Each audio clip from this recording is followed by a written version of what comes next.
जैसा कि आप सब लोग जानते हैं और जैसा कि आप सब लोग बेसब्री से इंतज़ार कर रहे हैं, तौसी की राज कॉमिक्स में एंट्री का दो तरफ से एंट्री हो रही है। तौसी की अगर हम देखें तो एक तरफ प्रलय का देवता के रूप में राज कॉमिक्स पर संजय गुप्ता की तरफ से आ रहा है और दूसरी तरफ सर्फ सत्र में अनुपम सिन्हा जी की कहानी के द्वारा राज कॉमिक्स में एंट्री हो रही है महाबली तौसी की। तो इसी के साथ तौसी को नाम से हम सभी लोग जानते हैं, सभी पाठकों ने मेरे ख्याल से इस कॉमिक्स को पढ़ा होगा, लेकिन कुछ पाठक मेरे जैसे ऐसे भी हैं जिन्होंने तौसी की कॉमिक्स को अच्छे से नहीं पढ़ा या तौसी के बारे में वो लोग ज़्यादा नहीं जानते। तो वो मैं अगर अपनी बात करूँ तो मैं यही सोचा था यार तौसी नागराज से भिड़ेगा तो मैं वन साइडेड था, नहीं भी नागराज की साइड से मैं रहूँगा, क्योंकि मैं नहीं जानता तौसी की शक्तियों के बारे में, मैं नहीं जानता तौसी की क्या कहानियाँ हैं, क्या बैकग्राउंड रहा है, किस तरीके की उसकी कहानियाँ चली हैं अभी तक। तो दोस्तों, अगर आप भी मेरी ही जैसी श्रेणी में आते हैं तो आपके पास एक बहुत अच्छा मौका है तौसी को अच्छे से जानने और समझने का। राज कॉमिक्स बाय मनोज गुप्ता की तरफ से हमको तौसी के ये 10 कॉमिक्स का सेट प्राप्त हो चुका है, जिसमें तौसी की शुरुआती 10 कहानियाँ हमको मिली हैं। और इसी के साथ साथ हम सर्प सत्र पढ़ने के पहले, प्रलय का देवता पढ़ने के पहले ही जान पाएंगे तौसी और उससे जुड़े किरदारों को।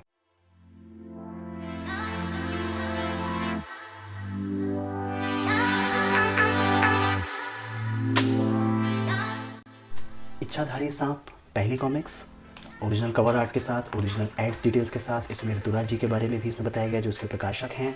दूसरा, इच्छाधारी सांप का इंतकाम, इसी कहानी को आगे बढ़ाते हुए सेम कवर आर्ट और ओरिजिनल कवर आर्ट के साथ, ओरिजिनल एड्स के साथ, ओरिजिनल जो इसमें प्रमोशन के लिए दिए जाते थे प्रमोशनल एड्स के साथ दिया गया है। तीसरी कॉमिक्स तौसी और धरती का शैतान, उसी कहानी के आगे बढ़ते हुए। और इसका चौथा और अंतिम पार्ट अप्सरा का बदला, इसमें ये कहानी समाप्त हो जाती है और 4 पार्ट की कहानी हमको मिल जाती है। उसके बाद जो अगला कॉमिक्स आता है तौसी और तांत्रिक और तौसी और ड्रोकी, 2 पार्ट में ये कहानी है, दोनों कहानियाँ हमको इसमें मिल गई हैं।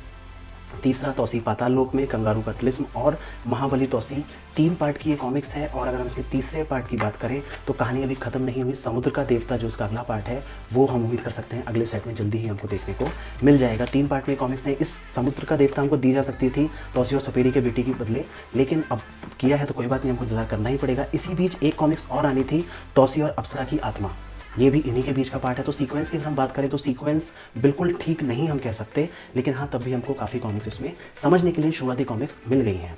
लेकिन जैसा कि इसको अधूरा छोड़ दिया गया, अगर ये सिंगल इशू है, इस सिंगल इशू को रोक के इस कहानी को ख़त्म किया जा सकता था, लेकिन कोई बात नहीं, अगले सेट का हम इंतजार करते हैं और अगले सेट में देखते हैं कि क्या क्या कॉमिक्स इसमें तौसी की आती हैं।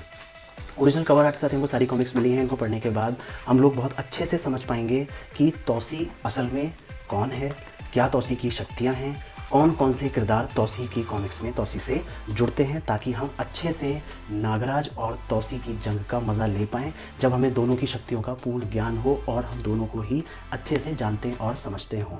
तो दोस्तों, आपकी क्या राय है, तौसी और नागराज की जंग में विजय किसकी होगी, कौन जीतेगा?